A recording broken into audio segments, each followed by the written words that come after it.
Welcome, Pewter Report readers, viewers, and listeners, to a brand new edition of the Pewter Report podcast, brought to you by our friends over at Briar Greaves Insurance.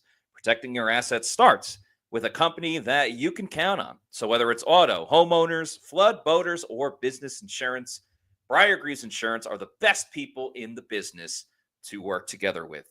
Visit briargreavesinsurance.com or give them a call at 813-876-4166. That is 813-876-4166.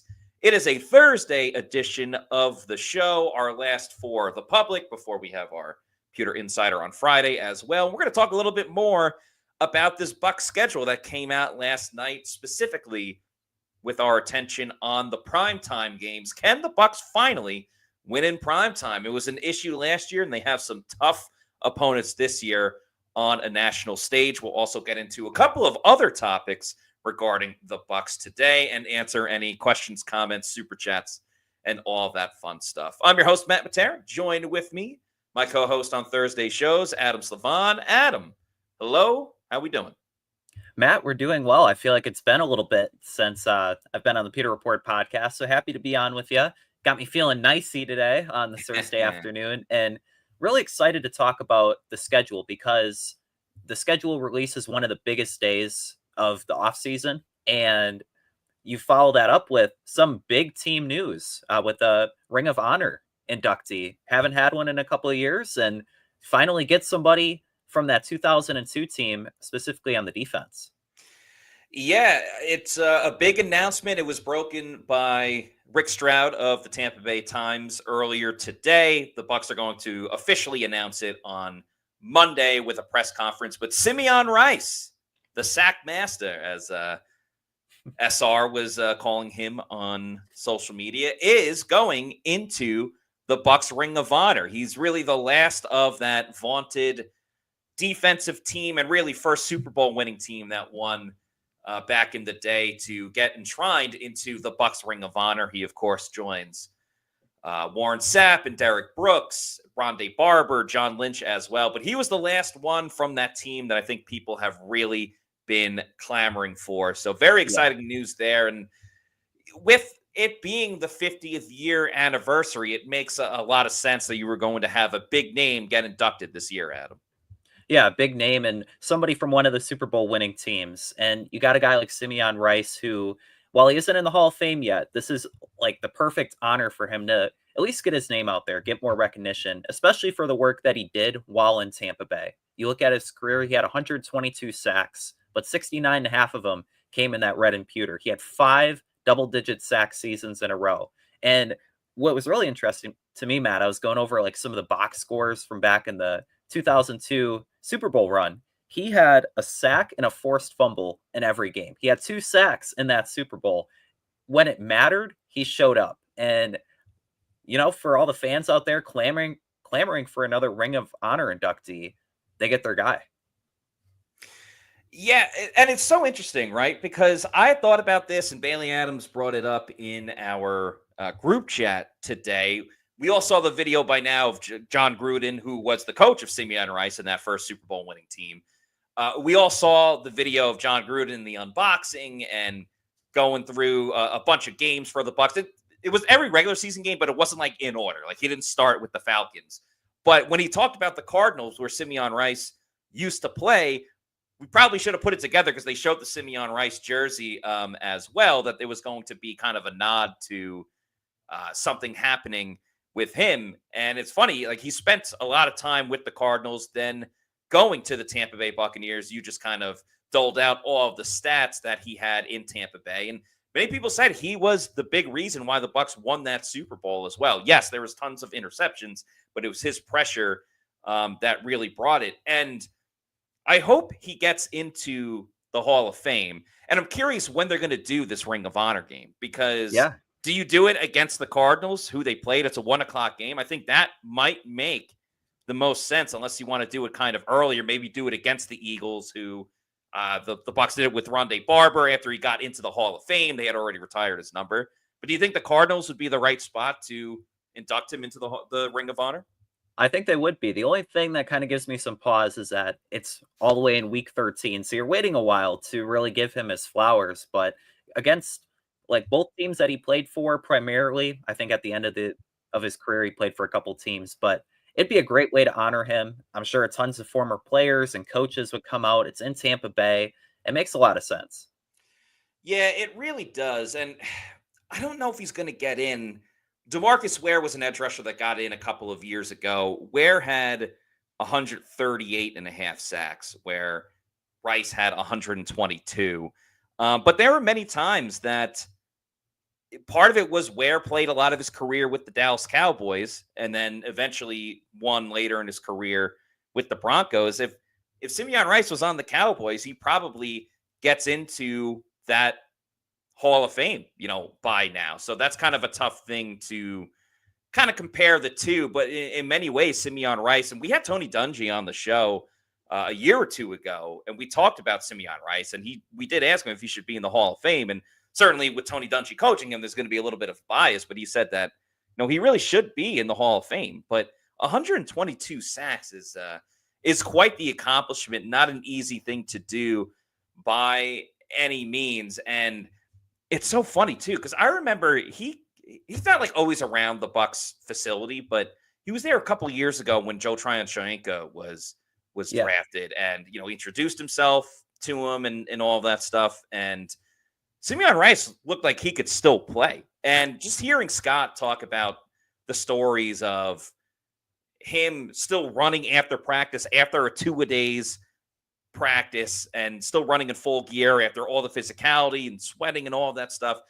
He was really a freak of nature in all the right ways, and very happy that he gets this accomplishment. Yeah, and I think that the Bucks really picked the right guy. I know there's a lot of argument out there about James Wilder getting that induction, but when you look at the 50th season, you want to have that big name player. And Simeon Rice for that defense back in 2002, he was so critical in the team winning a Super Bowl. And in a lot of ways, Matt, I don't know if you would agree with this, but Simeon Rice back in the day was kind of like the Shaq Barrett of the other Super Bowl team, where he wasn't the star maybe of that defense, but the production when it mattered, he showed Yes. up.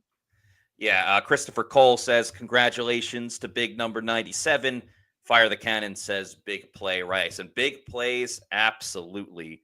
Lord Jimbo, too, also says, tough to have 5 Hall of Famers from a single defense. The NFL frowns on that. Yeah, I mean, I'm trying to think. All-time great defenses. You have the 85 Bears.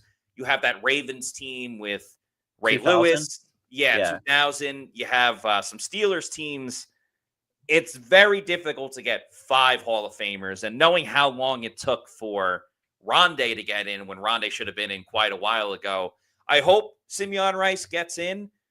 It's going to be one of those things. Well, if Simeon Rice gets in, then Levante David should get in. I know different eras and things of that nature. So I'm rooting for it, but I do fear, because that was part of the thing with Simeon going into the Hall of Fame. It's like, well, he's not even in your team's Ring of Honor. How is he Yeah. going to make the Hall of Fame? But hopefully this is the first step into Simeon Rice maybe getting some more Hall of Fame credibility, and we'll see what happens there. But of course, the part of the whole announcement with Simeon Rice, or what will be coming, is because the 2025 schedule just came out. So Scott and I did a show yesterday evening talking about the whole schedule, breaking it down. Adam, now that you've seen it, what were your initial thoughts kind of looking at this schedule? What you like, what you don't like, best stretches, worst stretches? Feel free to share your opinion. Yeah, I think my initial reaction is that I love that it starts in Atlanta, a division uh, matchup against probably the biggest threat for the Bucs in the NFC South this season, and the Atlanta Falcons. They got swept by them last year. In my mind, Matt, I think it's an early tone setter for the team. If they're able to beat the Falcons in their own place, that really sets them up the rest of the way.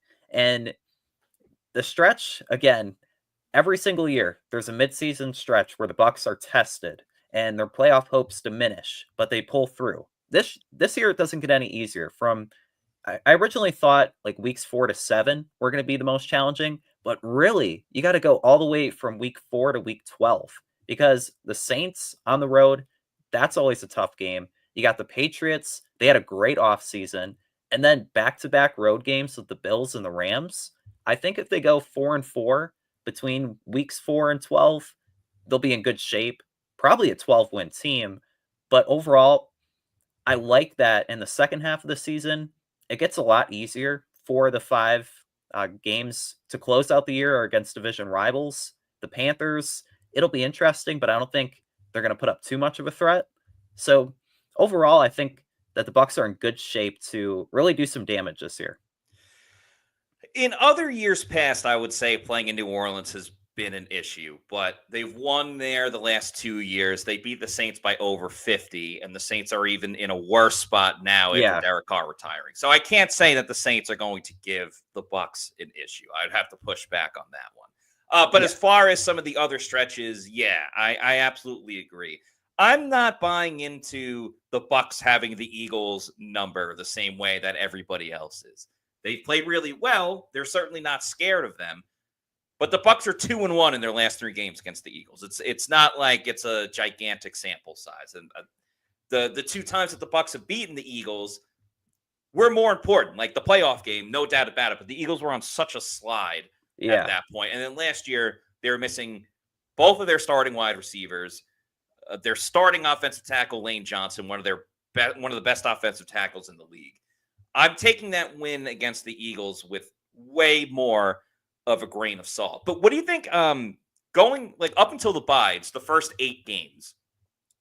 What is your ceiling for their record through the first 8 games and their floor for the first eight Ooh, games? that's a good question. I think the ceiling, based on the fact that they have had recent success against the Eagles and the Lions, I would say 6-2. But the Yeah. floor, yeah, you kind of look at it. I would say 4-4. I think that's the floor. I think that they're able to be competitive. I mean, the Falcons, the Texans, the Jets. I mean, they should probably win 2 of the 3 of those games. The Saints. The only reason I think it'll be a tough game is that division games are always so difficult. But the Saints, I mean, their quarterback situation, the fact that every year they get a little bit worse, I Yeah. think they're able to win that. It's really going to come down to the Eagles, the Seahawks, and the 49ers. And then the Lions, too. Yeah, I'm I think I said this on the show yesterday. I'm in full agreement with you. I think at worst they're going to be 4-4 heading into the bye because it's interesting, right? The Falcons for the second year in a row get 5 primetime games. So everyone thinks the Falcons are going to be, this great big thing. I don't see it just yet, but at the same time, they beat the Bucs twice last year. I don't know how much better Michael Penix Jr. is going to be in week 1 compared to how he looked, in the last 3 games that he went and played. But that game against the Falcons, I think, is very important because the Texans, and this is the first primetime game we can kind of start talking about. The Texans in Monday Night Football, they are a team that at times look terrible, but then we're able to kind of get it together. We talked about all the injuries that the Bucs dealt with at wide receiver, or sorry, in the secondary. The Texans had it at wide receiver. So Yeah. they're a team that has a great quarterback, but questions at receiver because of injuries. Offensive line, not great, but they're sneaky a defensive led team now with D'Amico Ryans, being the coach of there for a couple of seasons. So you hope that the Bucs bring their offense like they did the last time they played the Texans 2 years ago. But it is going to be a test for that defense early on. Yeah, it is going to be an early season test. And you alluded to that 2023 matchup. It was a game where it was back and forth all the way down to the end, but the Bucs came up just short. They lost 39-37. But last year for the Texans, they had a ton of struggles offensively, and I think in part that's why you saw them draft Jaden Higgins and Jalen Noel in Yeah. back-to-back rounds. They needed more firepower at wide receiver, especially with Tank Dell probably being out for the year. But both of these teams, Matt, they look so much different on paper than they did just 2 seasons ago. I mean, the Bucs defense over the offseason, they had to revamp it. Baker Mayfield has taken another level since that game. And now he has a few more weapons at his disposal too. The offensive line's better. And it's way too early to look at matchups, but I think where the Bucs could thrive in this game particularly is their front 7 against the Texans offensive line. They traded Laramie Tunsil. They drafted a few guys, but Are they going to be ready in week 2 to go up against Vita Vea, Kalijah Kancey? I don't know. And I think that this would be a great game to win your first primetime game of the season. It absolutely would, because then it stops the chatter right out of the Yeah. gate of the Bucs can't win in primetime. Let's remember, they went 0-5 last year in primetime, and it's kind of an unstoppable force against an immovable object, because the first 2 games of the season since Todd Bowles has become the head coach have been pretty good for the Bucs. I believe they've gone 2-0 every year that he's been the head coach. Maybe not that first year, but the last 2 years he's gone 2-0. But at the same time, they lose a lot in prime time. Yeah. So I think this is what I want to see from the Bucs early in this season. And we'll see with Michael Penix when they go up against the Jets, which is a Hassan Reddick revenge game, followed by another Hassan Reddick revenge game. But when they go up against the Jets and the Eagles the following week, that's a lot of mobile quarterbacks. And I'm not saying the Bucs have necessarily struggled with mobile quarterbacks. I mean, we've seen Kalijah Kancey and Yaya chase after guys like Lamar Jackson. And Stroud is very mobile too, but Stroud, out of the Penix, is a little bit of a different situation because rookie, second-year player, but essentially making his rookie start. Stroud is not a guy that will tuck it and run the way that obviously Justin Fields will and Jalen Hurts has the ability to. Because of that offensive line, this feels like the first game, at least in prime time, that the Bucs can pin their ears back, see what they have in Hassan Reddick. And like you mentioned, Vita Vea, Kalijah Kancey really getting after it. It's interesting with the young wide receivers that you just mentioned with the Texans, because it was only a couple years ago where they had young wide receivers again, and they hit it right out of the gate. We'll see how much of an influence CJ Stroud has with the 2 rookies this year. And I mean, it seems like Zion and more specifically Jamel Dean is going to start at corner, but we could have a situation where you got young rookie corners going up against young rookie wide receivers in this game too.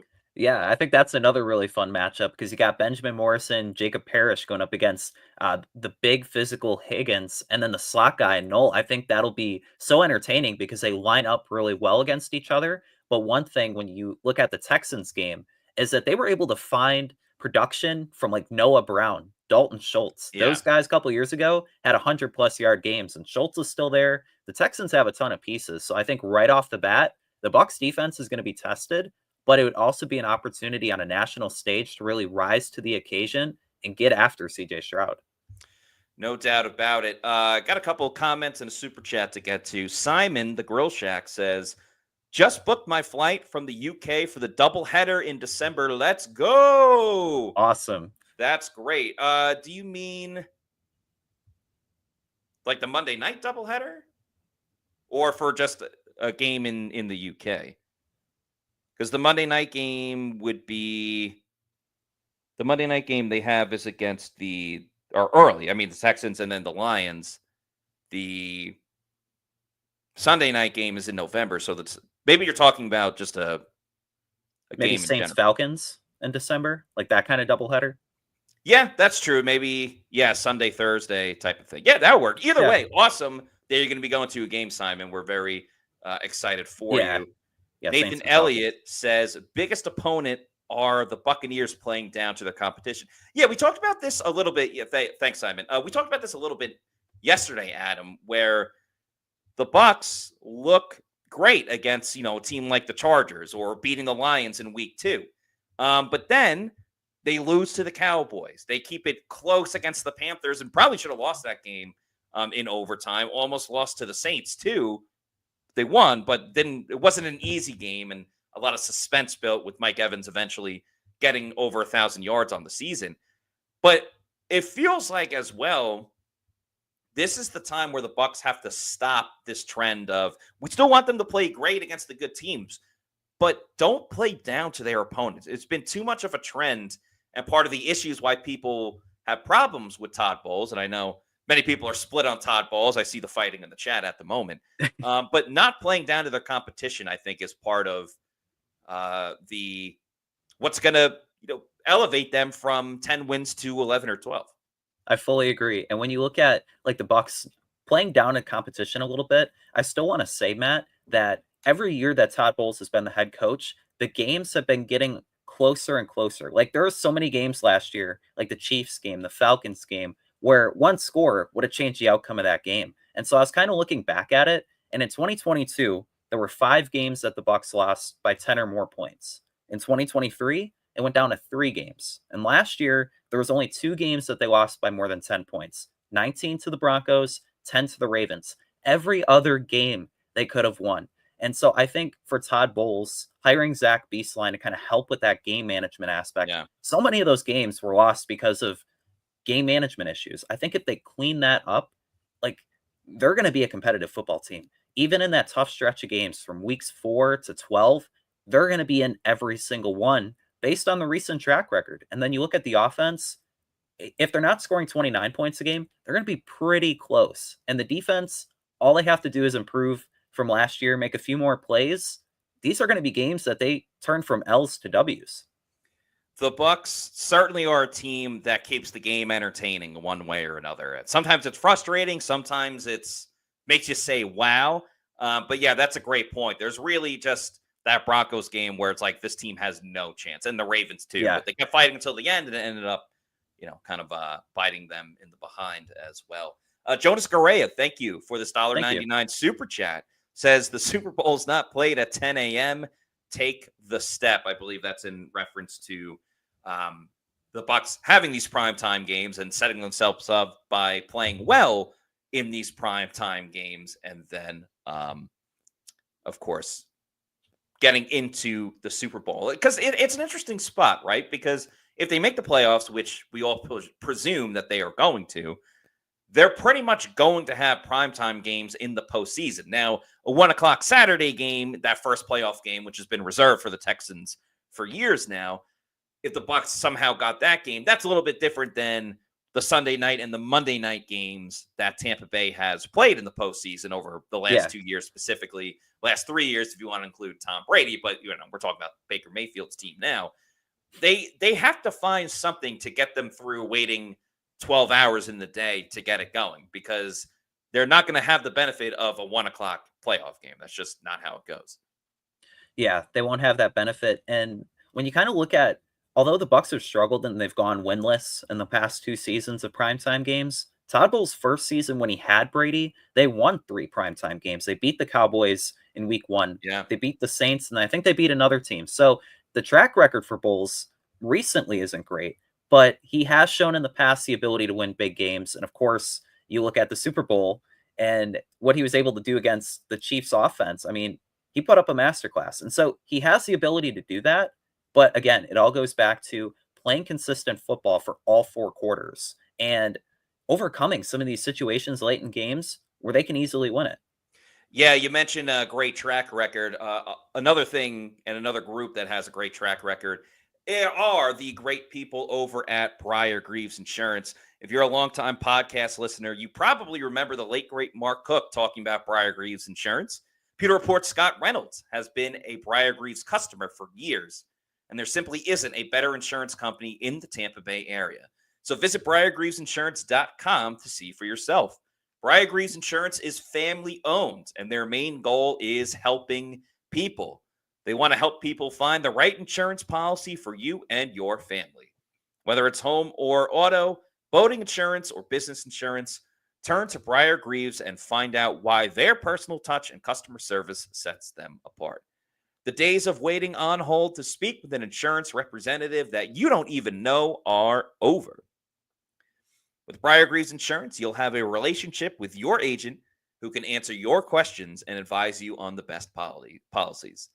As 2 recent hurricanes have shown all of us that live in the Tampa Bay area, there is a cost to living in paradise. Briar Greaves can help make sure you have the right hurricane and flood insurance to make sure you and your home are protected. Visit BriarGreavesInsurance.com today. That's Briar, B-R-I-E-R, Greaves, G-R-I-E-V-E-S, or call their office today at 813-876-4166. That is 813-876-4166, and tell them that Pewter Report sent you. All right, looking back at this schedule, their second primetime game, and we can kind of look at this graphic as well, is Week 7 at the Detroit Lions. A matchup once again. This will be the 4th matchup in 3 seasons. The Yeah. first year of the matchup 2 years ago, Baker Mayfield's first season in Tampa, did not go so well. The Lions spoiled the return of the creamsicle jersey by beating them in Raymond James Stadium, and then knocked them out of the postseason months later when the Bucs got to the second round. However, the rematch in week 2 of last season went much better for the Tampa Bay Buccaneers. They won the game. Baker Mayfield was gritty. Chris Godwin had an awesome touchdown as well. And the defense made some big stops at the end. Also, Zion McCollum had an interception. I believe Christian Izien had an interception as well. And it was a big time exhale for the Tampa Bay Buccaneers. But this year's matchup, Adam, is quite different. It's later on in the season than these teams have played in the regular season. And a lot of changes for the Detroit Lions, not necessarily from a personnel player standpoint, but from a coaching standpoint. So the Bucs going a little bit through some tough opponents beforehand, but this Lions one is going to be, to me, Lions or the Rams. That's going to be the biggest statement primetime win if they can pull one or both off.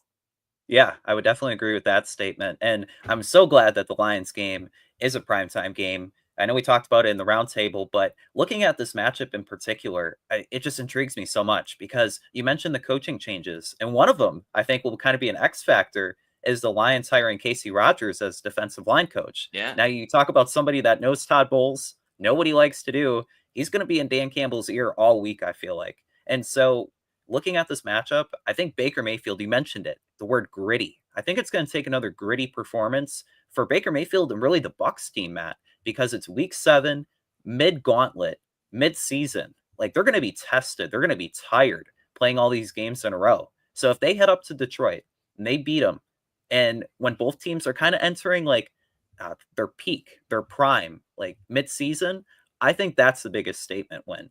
And you're doing it on the road and Ford Field where it's really loud, really electric. Now that the Lions are good, like that stadium is bumping. And back in the day, the Bucs and the Lions, they used to be division rivals. Yeah. And with how much they're playing each other, it feels like a division rivalry game. And that's what it's going to be in week 7.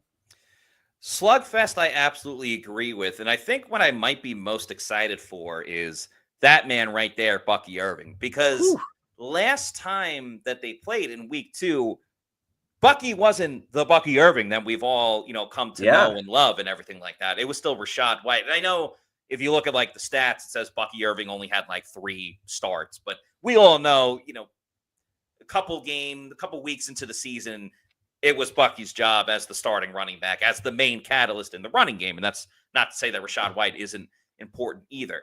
But I mean, what's the best way to take a crowd out of it is running the football. But I'm also excited because we're going to see 2 great running backs in this game with Bucky and Jahmyr Gibbs, who's been doing it for a couple of seasons now. Just a great running back room. And I think part of, obviously, stopping Jared Goff and that offense was super important. But the way that the Bucs were able to put it together at the right time was the big difference, in my opinion. The Bucs were playing with the lead at the end. It wasn't like they had to score late. It wasn't like they had to play catch up either. It was a very back and forth. It wasn't like the Bucs had to, panic the whole time, like maybe that first matchup against them. So I think this is a true opportunity to see if they can take advantage of the Lions by running the football a ton, because we all know how Baker Mayfield got sacked 1,000 times. Now, Aiden Hutchinson, you would think would be back by when they play in week 7. But also, you don't expect the starting offensive tackles to get hurt.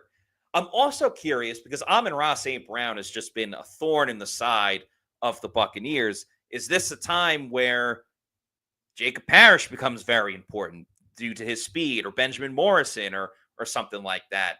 And how does the Lions offense look without Ben Johnson calling these games? How does Josh Grizzard look calling for the offense, even though it's all the same pieces? A couple of unknown situations with the coordinators for the Bucs with Josh Grizzard and the Lions on offense and defense. I think this is still going to be an extremely difficult matchup for the Bucs.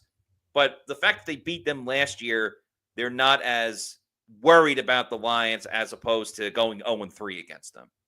Yeah, I would agree. And like the fact that Aiden Hutchinson probably won't get 5 sacks this time. Luke Yeah. Gedeke will be there to neutralize that. You mentioned some of the matchups: Gibbs versus Bucky. You got Goff and Mayfield really squaring off, former number one overall picks. Yeah. But Amon-Ra St. Brown, I think, will be key because every single time he plays Tampa Bay, he pops off. He has 100 receiving yards, 10 catches at least. And so I think this will be a good, you throw around the word measuring stick a lot, Yeah. but this will truly be a measuring stick game. Will the offense, by week 7, will they look like they did last year?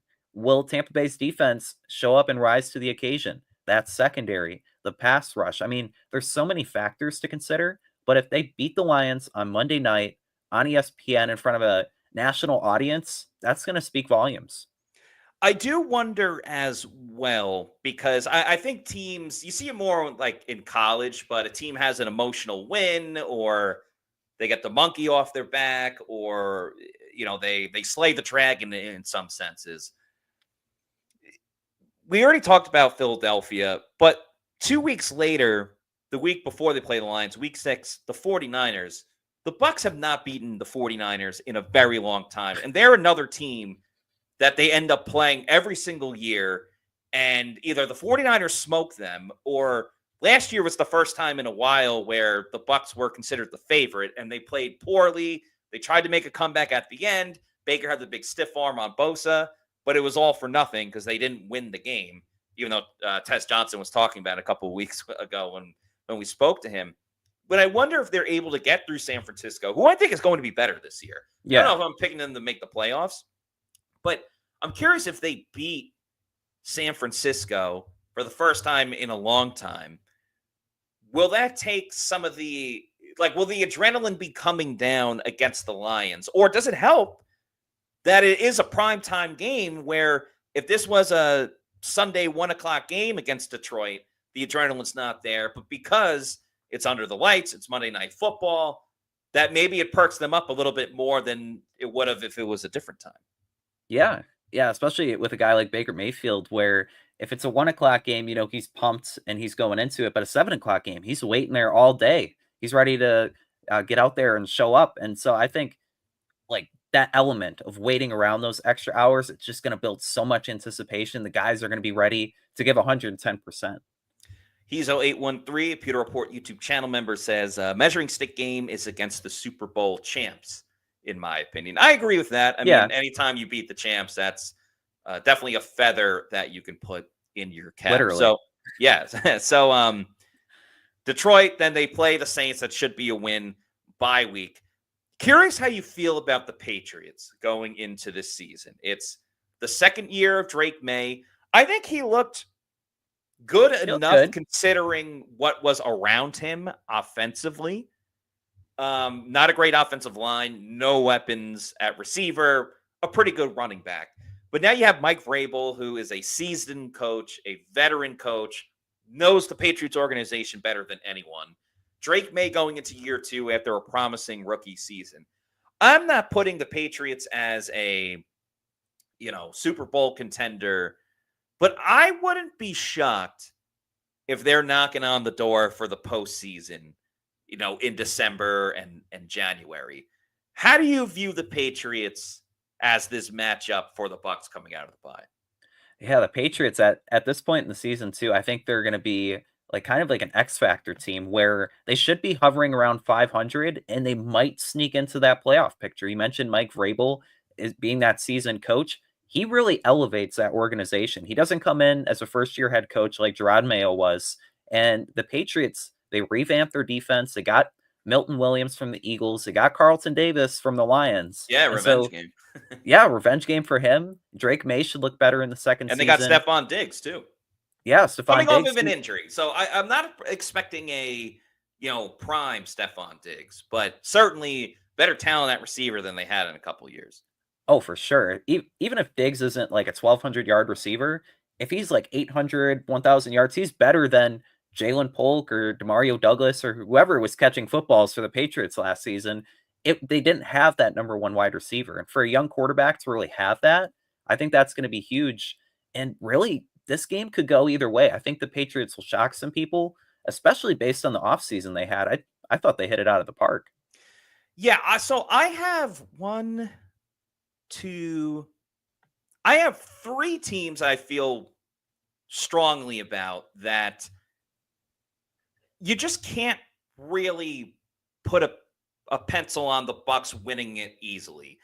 Like Seattle, in my opinion, I don't know Yes. what to expect from them. Sam Darnold's the quarterback.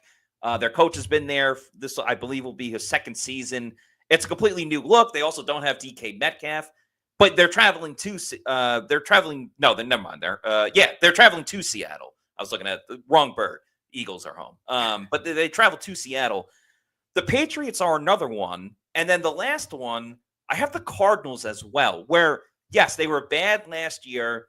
A lot of this, it kind of leans on Kyler Murray, because if Kyler Murray's healthy, he can be great at times. And you add in Marvin Harrison Jr. going into year two, and James Conner, I think, is a upper level running back in this league, not a top 5, but certainly I think a top 10 in my opinion.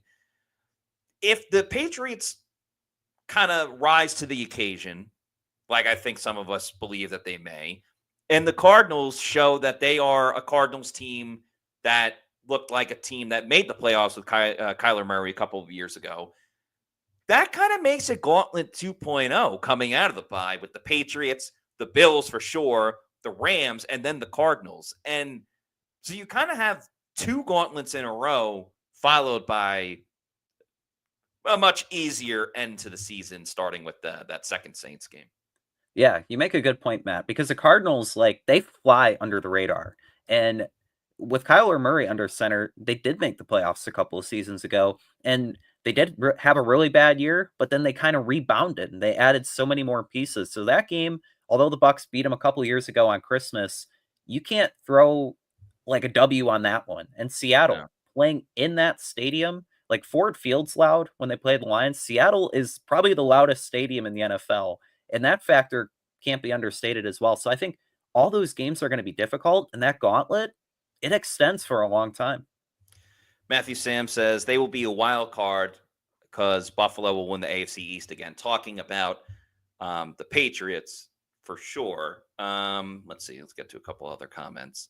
Actually, let's talk about the Rams game, because the Rams, we mentioned it with the 49ers, but the Rams are the other team that the Bucs just have not had an answer for in the recent history of the Bucs and the Rams. Doesn't matter if the Rams are coming to Tampa, doesn't matter if the Bucs are going to LA.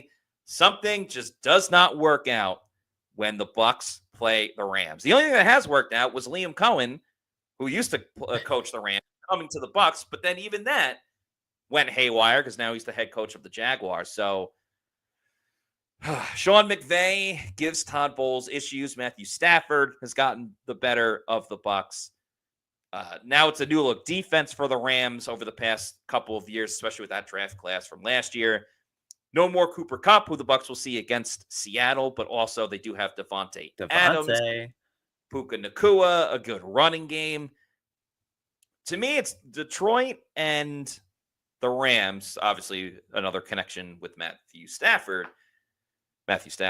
These are two really, really tough primetime matchups. And I think there's a case to be made that's even more of a statement win if the Bucs beat the Rams, especially at the time of the year that they're playing the Rams, than maybe against the Lions. And one fun storyline with this game, of course, is Baker Mayfield returning to LA, where he kind of revived his career on 5 days of being with the organization, played the Raiders in prime time and led them 98 yards down the field and won the game. So I think Baker Mayfield, he has a chip on his shoulder. It's going to be a little bit bigger when they play the Rams this year, even though that he probably has still a ton of great connections within the building and Sean McVay. But this game, Matt, is going to be a classic offensive mastermind versus defensive guru kind of game. And Todd Bowles, he knows that the Rams have had his number going back to the 2021 postseason when it ended, when he stretched the field, the Rams did, and they scored on like a bad defensive call. So Todd Bowles, Baker Mayfield are going to be fired up for this game, and it's going to be really interesting to see how the Bucs kind of defend like the Rams offense, but then also they have to put points up on the board, and that Rams defense is really good. Yeah, this will be one of the tougher defenses that the Bucs offense goes against. And, you trust them in a lot of situations. I think the Eagles are one of those other teams that are one of the more difficult groups that the Bucs will go against. But overall, you trust Baker Mayfield, what he's done, with this team, especially last season. Great player. Baker, he's made the Pro Bowl the last 2 years as an alternate. I think this is the year that Baker, goes and makes it as a regular Pro Bowl player. And hopefully he's not playing in that game because they will be playing for the Super Bowl. Get Mike Evans another Super Bowl right there, as you see on the screen. Before we talk about the last primetime game that the Bucs have, a part of winning the Super Bowl is you get a lot more ad deals, a lot more of attention, and that gets you some more money as well. And if you want to work with your money, invest your money in all the right ways, the best people to work with is Muni Financial. At Muni Financial, we help you live in the now. Congratulations. We're so happy for you. Thank you. And even though the now may feel very different, you still need to plan for the future. How's retirement treating you? Oh, just fantastic. I know I say it all the time, but you really got to come up to Colorado. Let's do it. All right. Yeah. We can help you develop that plan to keep you on track so you can still prepare for tomorrow, today. Muni Financial. Plan ahead, stay ahead. That's right. Muni Financial has proudly been serving clients across the country since 1980. They can help you with a number of things like advisory services, insurance services, annuities, sales and trading, and much more. If you want to set up a college account for your kid, if they want to go to college or university, you can do that as well. And they have offices all across the continental United States. They mentioned Colorado in the video. They have it in Tampa, but they also have it probably in a lot of places that the Bucs are going on the road against this year, like Seattle, Washington, like New Orleans, and Atlanta, where they play in the division every year. So check out Muni Financial, see how they can help you, and get a free consultation over at Muni Financial, maybe over in LA as well, where they play the Rams. But the last primetime game that the Bucs have, it's finally a home one. But it's a Thursday night game against the Falcons once again. Now, last year, that Thursday night game was in Atlanta. This year, this time around, it is in Tampa, which helps a little bit more. But I'm curious to see how Michael Penix Jr. will look months later, weeks later as well. Yeah. And is this a game where if the Bucs win, they are sealing the division? Yeah, that's a good question. And looking at this primetime game, Matt, I think this one is going to be the most winnable because, again, you have the factor of them playing at home against the Falcons, where the other three games are against playoff teams from last year in the Texans, the Lions, and the Rams.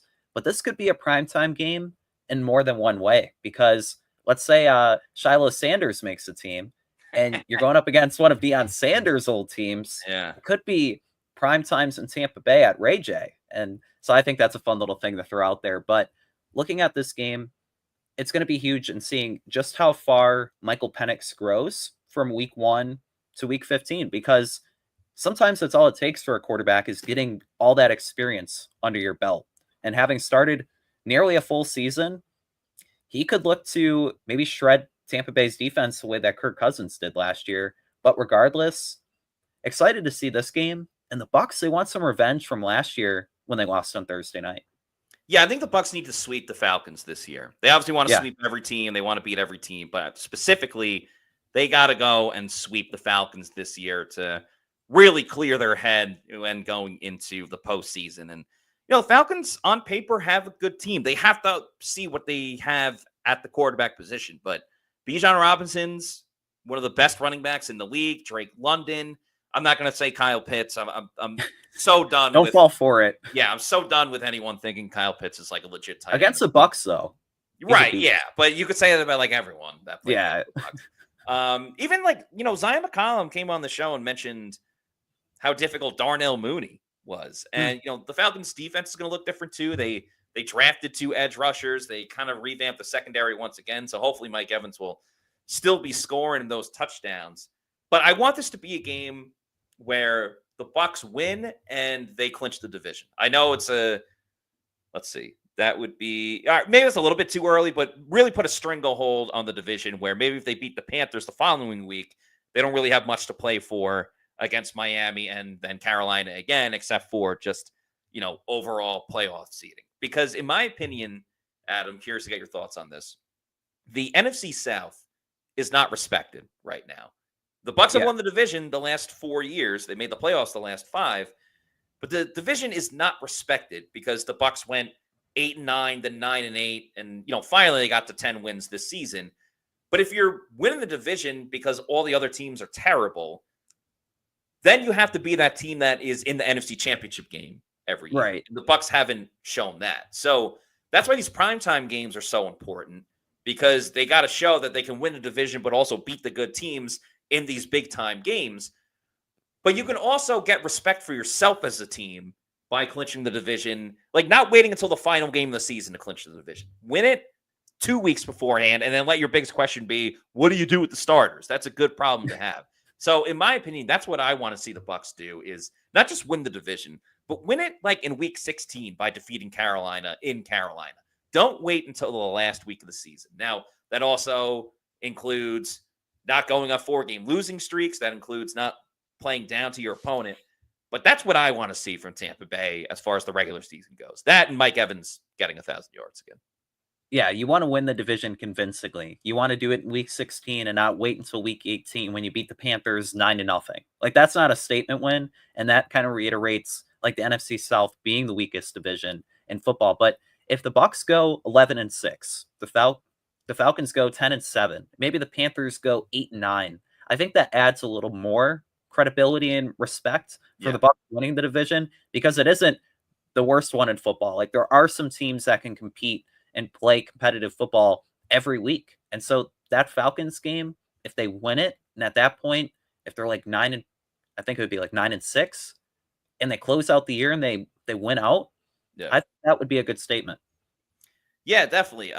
Lord Jimbo 2 with the comment says, the Bucs finally put the creamsicles on. Will the Bucs finally put creamsicles on to bring excitement to an otherwise uninteresting game? I guess that's kind of a way of saying, what game should they wear the creamsicle for? So we gave our speculation last year, but which game do you think the Bucs should wear their creamsicles? Now, they might wear it more than once because there's that rule that you can wear it more than once. But what game would you pick?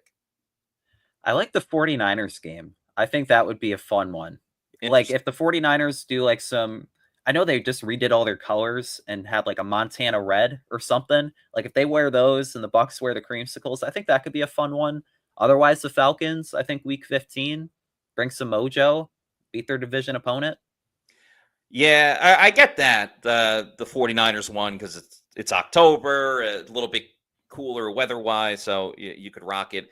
We were saying that, because they've lost in the creamsicle since they brought it back and they don't have the best record in the creamsicle overall, I know you got to wait a while, but wear it against the Saints in December. Yeah. Like, it's early enough. Like, yeah, there's going to be Christmas colors and everything, but wear it against the Saints. Just ensure that you get a win. And we also said wear it because there are rumors that there's going to be, the creamsicle pants with like a white road jersey with the creamsicle helmet. Wear it twice against the Saints. Ooh. Make the debut on the road against New Orleans. Get a win there. 4:00 game. And then wear it the next time you play the Saints with the creamsicle orange jersey and the white pants. I think that, in my opinion, is really the best way to go about it. A couple comments to get to as well. Meets McGee, thanks for being a Pewter Report YouTube channel member.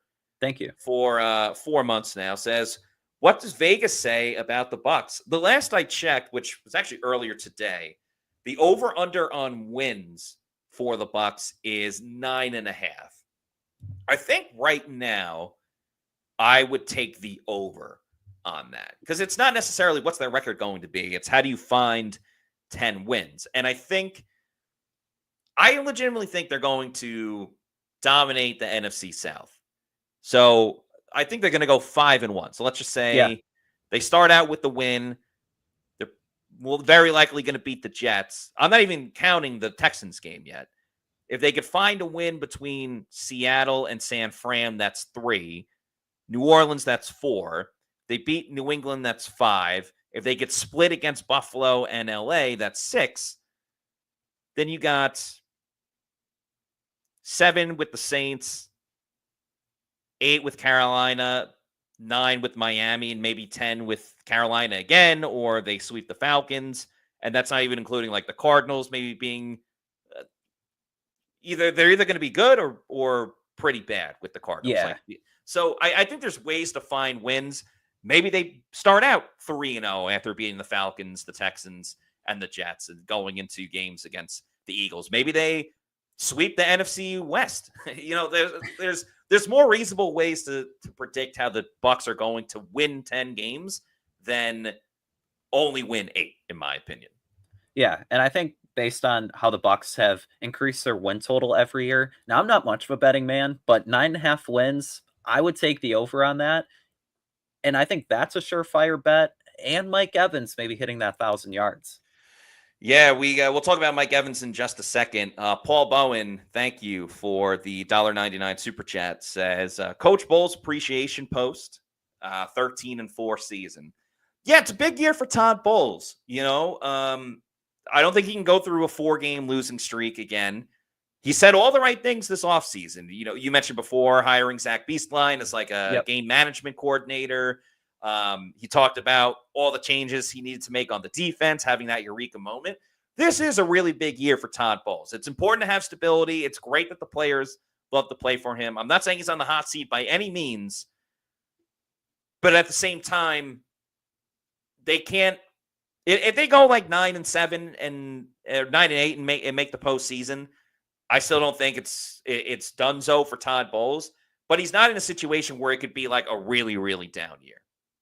Yeah, like the Bucs can't go 7-10 or 8-9. I don't think Bowles has that long of a leash as head coach, especially with the way that the Bucs have really sought to give him everything that he needed. A couple more pass rushers, a game manager in terms of a coach, the secondary help. I mean, Bowles has all the pieces there to cook up a double-digit win team. If he doesn't, I don't think he's in Tampa Bay. We're going to talk about Mike Evans in just a moment, but first, let's talk about walk-ons. Yeah, so what happened out there tonight? We struck out at home with leftovers, then we remembered walk-ons. What effect did the situation have? Spirit soared. Nick took on a burger. Jen obliterated her ribeye po' boy. And speaking of spirits, Laura even scored a real tasty cocktail. She needed that. Any lessons learned today? Yeah. Head straight to walk-ons. Scratch-made dishes, wall-to-wall TVs, craft beers, and cocktails. Walk-ons for the win. Shout out to walk-ons where you can eat like a winner and drink like a champ. There are 3 walk-ons in the Tampa Bay area, one over in Lakeland, another in Wesley Chapel, and a third, certainly not least, last but not least, over in Midtown Tampa, not far from Raymond James Stadium. I live pretty close over to it as well. But anytime you go to walk-ons, they have fantastic happy hour deals. Mondays, Wednesdays, Monday, Tuesday, every single day of the week they have it. $3.99 domestic pints. Their food is great as well. $4 hush puppies and onion rings, the boom boom shrimp. You can't go wrong with anything on the menu, whether it's a drink menu or food menu over at Walk-Ons. Tons of great deals, millions of TVs, awesome to watch sporting events. You still got playoffs going on right now, playoff basketball and hockey. NHL, close to the Eastern and Western Conference Finals, too. You got the PGA Championship is this weekend as well. The Preakness. Tons and tons of sports going on, baseball, too. So check out Walk-Ons, take advantage of their happy hour, and enjoy a great time. So a cool thing happened with Mike Evans that was posted today. It was put on his Instagram, the Players Tribune. It was presented by Lincoln as well, but it is Mike Evans meeting up with Jerry Rice, who many consider to be the GOAT of wide receivers. And as we know, Mike Evans has tied Jerry Rice for the most consecutive seasons with 1,000 receiving yards at 11. Yeah. Mike also has his own record of most years consecutively to begin a career with 1,000 yards. But it's a big year because Mike can surpass Jerry Rice. And it was a promotional thing. It was, brought to you by Lincoln and going to be on the Players Tribune. But it was the two of them talking about accomplishing this record, which they now share. And Jerry Rice is rooting for Mike Evans. He wants Mike to break the record. And then they spoke about X's and O's and proper route running and all these things. And Mike Evans gave a gift to Jerry Rice at the end as well. And it was just really cool to see. Mike doesn't do a ton of nationally televised stuff. We all know how important he is to the local community, but we also know how important this record is to Mike Evans, how badly he wants to be into the Hall of Fame. And to get that seal of approval from Jerry Rice, you can check it out on Mike's Instagram. I posted it on my Twitter as well. But that was really an awesome thing to see, Adam. Mike and Jerry Rice talking together about the greatness that each of them have accomplished. Yeah, it was a really awesome thing because it's kind of an instance where game respects game. And Mike Evans, he doesn't get the flowers that he deserves, even after all his accomplishments, the 11 straight 1,000-yard seasons. He's not talked about enough, but getting that stamp of approval from Jerry Rice, I mean, that's huge. And if Mike has another 1,000-yard season, he would break that mark that he holds with Rice. So kind of like a passing of the torch. And another instance where Bucs fans should really appreciate Evans for as long as he's around, because he kind of alluded to it. I know there's a proposal going around about the Olympics in 2028, getting players from different teams. But Mike said by 2028, he's probably going to be retired. So for now, enjoy the greatness that you see on the field every Sunday. And one thing that might be interesting is when they play the 49ers this year in Tampa Bay, will Jerry Rice be there? Yeah, that's a good question. I mean, Jerry played for a couple of teams, but he's most known as a 49er. It is kind of earlier in the season. I don't think Jerry Rice was there last year either when the 49ers. If it was I'm curious if Jerry will be there. Say it's like a similar situation where last game of the season, Mike needs X amount of yards to get 1,000 yards. I wonder if they would bring Jerry to that and kind of be there if Mike does break the record, which would be cool to see. Hopefully it happens even earlier. But as you mentioned, the other bit of news, which kind of pertains to Mike, is that there's another NFL meeting next month in Minnesota where they're going to iron out the details where NFL players can go and participate in the 2028 Olympics. And even though Mike said probably he won't be playing in the NFL, he didn't say he definitely won't be playing, but it would be cool to see if Mike could play in the Olympics, win a gold medal, and further cement his legacy. That would be awesome to see. Or maybe he's still just getting 1,000 yards and still playing in 2028. Yeah, you never know. But that'd be fun to see, just the NFL players in the Olympics. It's in LA in 2028, and really they can do it because I think in each Olympics, the host country can pick a couple of different sports that might not be in every single Olympics, and they took flag football in this one, which it just be, we've seen the dream team, and we saw the Olympics in France with the USA team, the men's and women's basketball team, just absolutely dominating and stuff like that. So it'd be cool to see it for football as well. And hopefully Mike is a big part of it. So just a reminder for everybody, tomorrow we have our Pewter Insider. Bucs outside linebacker room is super stacked. Myself and Scott will be talking about that. That is for Pewter Platinum and Premier members. So also thank you to our Pewter Platinum members, Scott Federico, Rachel Gordon, Noah Parr, Scotty J, Dave Anderson, he's 813, Ash Fishpool, Joel Elrican, Sam, John Dale Morris, Zach Brannigan, RP89, Eric McMillan, Connor for Reals, Zach Jarvis, Kevin Thomas, and Mario Thomas. Thank you so much for your support. And just a reminder for everybody, we'll have a full slate of shows next week.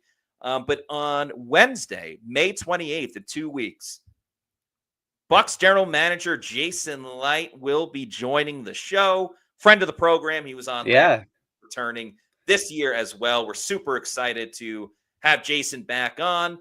It's a day after Bucs OTAs, so we'll see Bucs OTAs and then get the down low from Jason as well. And based on some of his recent media appearances, like on the Pat McAfee show, he's always bringing on awesome stuff. And speaking of awesome stuff, we have a late super chat to before we close out the show. Thank you to Laurent Valles Jr. Thank you. Our super chat says, will both the Bucs and Seahawks celebrating their 50th season, do you think that will be a game where both teams wear their throwback jerseys? That would be That's a great point. And to go back to the Gruden video, fantastic comment there by Laurent. With Gruden, when he pulled stuff out of the box for the Seahawks game, it was like a German mug, and it was something about like it was 50 years old, the same way that the Bucs and the Seahawks were. They played in Germany a couple of years ago as well, Tom Brady's last season. The Seahawks did bring back their jerseys like the same time that the Bucs did with the creamsicle. I think that's a pretty good idea. The Bucs can wear their road creamsicles, so white jersey but the orange pants, and the Seahawks can wear their blue. I'm down for that, and that's a winnable game for the Bucs too. Yeah, for sure. And when you look at the Seahawks and the Bucs, like those are two of the best uniform combinations, are their throwbacks. So it makes a lot of sense aesthetically, and both teams starting in 1976, it very well could be. That would be fun. Aesthetically, it would be pleasing, and hopefully the Bucs could end it with a win as well. Also, everybody, if you're not already doing so, please follow us on our social media on X, Facebook, and Instagram. We are at Pewter Report, and our YouTube channel is Pewter Report TV. Please like and subscribe. We're almost at 19,000 subscribers, so we'd love to get to that soon. Please subscribe if you're not already doing so, and like I said, leave a comment below. That's going to do it for us on today's show. Got the Pewter Insider tomorrow for Pewter Platinum and Premier members. So until then, for Adam Slavon, I'm Matt Matera saying thanks everybody for watching. Have a fantastic weekend, and we'll see you soon for another edition of the Pewter Report podcast. Out.